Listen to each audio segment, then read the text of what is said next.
So now in this video we're going to look at the output voltage of the 555 timer. To begin with, we're going to look at the supply voltage, and there you can see we have 5 volts at the rail. We come to the output there. The output's low. It's really close to ground, which is 0 volts, and then we'll come back. But the main takeaway is we set the output high now, and there you can see we're about 1.5 volts short of the 5 volt power supply right there. And that is pretty constant if you have a load.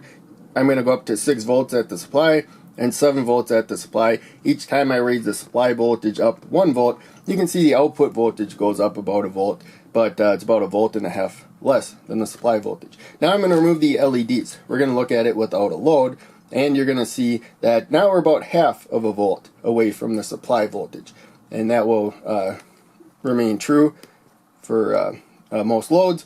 And there you can see when we set the output low, it actually connects to ground really good. You know, not 100% perfect, and looks like better than this jumper maybe even, but connects to ground pretty good. So we're going to turn the power off. The NE555 and the Micro A or UA555 timer can handle a maximum about 200 milliamps of current. You should stay below about 100 milliamps of current.